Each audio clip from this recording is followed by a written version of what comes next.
but now it's got some pop, so it actually feels like it wants to go fast.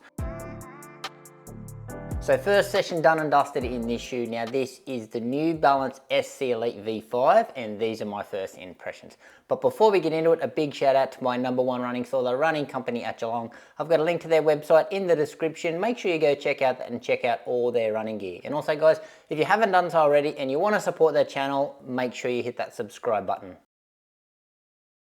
And with the specs, so this one is a neutral road racing shoe, and you're going to be able to pick it up in Australia for $380 or $250 in the US. Now in the weight, lost a little bit of weight here from the previous model, 198 grams or 6.9 ounces. Now that's in my size, this is a US 8.5, and in the stack, 40 in the rear, 32 in the front with a brand new 8mm drop. And in the upper, so the material that they're using here is a single layer mesh using their Phantom Fit technology. Now the material itself is quite light. It's probably not as plasticky feeling as what they used in the previous model, but I will say the breathability is still good and it's a super comfortable material. Solid heel counter at the back here, a little Achilles pillow on the back, and I'm going to say probably a medium to a minimal amount of padding around the heel collar. So the actual heel collar or cup design here is actually quite traditional, so you don't often see that in a race shoe. Now with our tongue, really thin here, made out of a felt type material. There is one little pad on the tongue that is just situated where you lace up, so just to take that laces pressure off. The tongue is gusseted, it's got those nice little bits of elastic on either side, and they do a good job to sort of lock the tongue on top of the foot and add to the lockdown of the shoe. Standard eyelet system down either side, just reinforced eyelets, and you can do the runner's knot in this one. Now in the lockdown department, pretty good here through the midfoot, no heel slippage in the back, but I will say when I go into the fit here, in general, it's quite a voluminous shoe. So not as voluminous as those Asics Metaspeed shoes, but yeah, just as probably touch under that. But in the length, true to size in the length, a little bit wide in the toe box when in comparison to other like race shoes on the market, and a good amount of toe box volume as well. Build quality here from New Balance looks pretty good, and step-in comfort, it's got a little bit of wow factor about it as well. And in the outsole, so we got a brand new design going on here, and I do think it's a brand new outsole compound as well. So segmented up there on the forefoot, pretty much the entirety of the forefoot is covered, but they've got these slits through the front of the forefoot, and then some different type of rubber in the high wear areas at the rear, and the rubber back here is much thicker than what it is in the front, so it's quite thin at the front. Got these little triangles at the front, so the grip previously in the previous model of this was excellent. I couldn't fault it. It probably wasn't the best in the durability department, but grip wise, amazing. Obviously too early to tell for me how this shoe is going to hold up in the durability department, but remember, it's just a race shoe. I'm not too concerned, but in the grip, I haven't had a chance to test this one out in the wet so far. But some other features, what's noticeable here, so we've got a big crevice here through the middle where you can see that exposed carbon plate. But overall, in general, the shoe has, from the previous model, it is much more narrow. And in the midsole, so the foam that they're using here is their fuel cell, but this is the proper fuel cell. Not like you find in the training shoes, this one is 100% PEBA foam.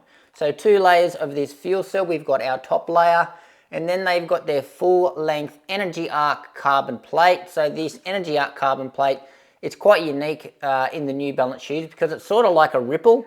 It's sort of like a, yeah, it's got a bit of like a corrugated iron shape to it, not a flat shape. So that just stiffens up the plate. So rigidity wise in this shoe, I'm going to say it feels a bit stiffer than the previous model, but I think that's only a good thing. But what has changed about the carbon plate in this new model is the shape of it, and it's much more aggressive. So it starts higher in the shoe, a much more of an aggressive swoop down, and now it finishes more towards the bottom of the shoe. So another, I think, a good change here in the midsole. And then under our Energy Arc carbon plate, we've got that bottom layer of fuel cell foam.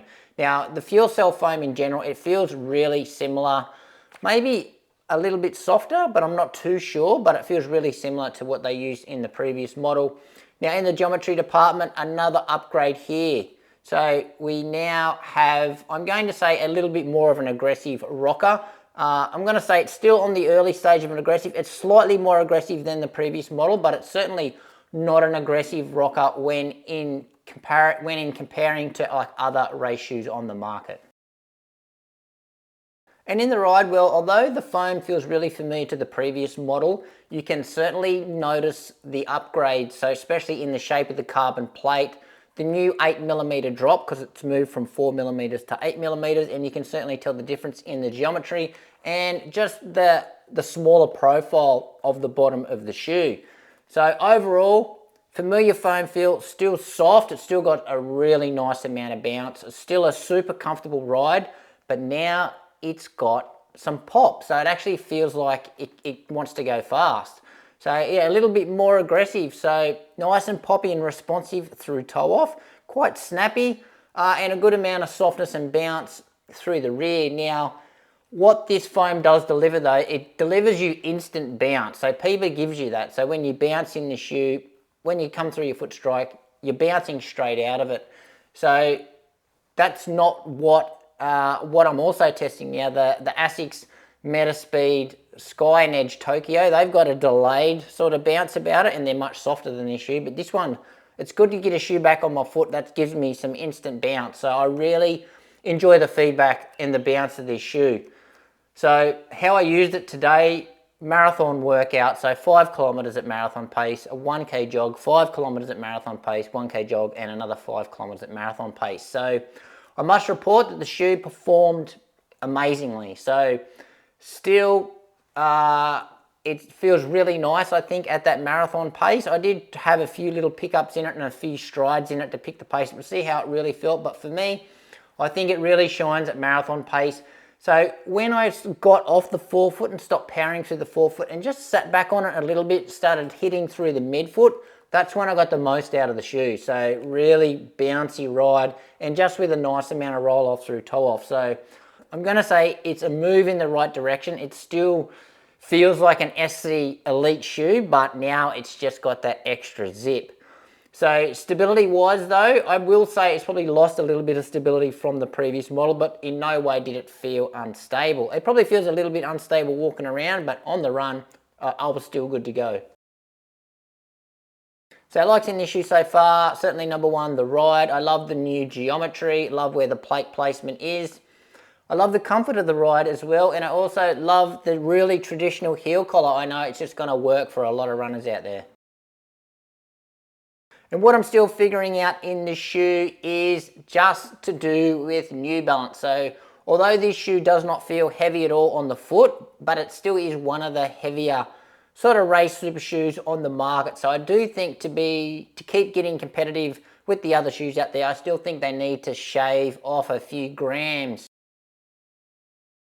And dislikes is certainly got to do with most of the shoe companies out there and what they're doing to the price of these super shoes, because they are creeping up and up and up and up and up. They're all doing it except for Puma. So thank you, Puma, for holding strong and keeping your prices at the lower end.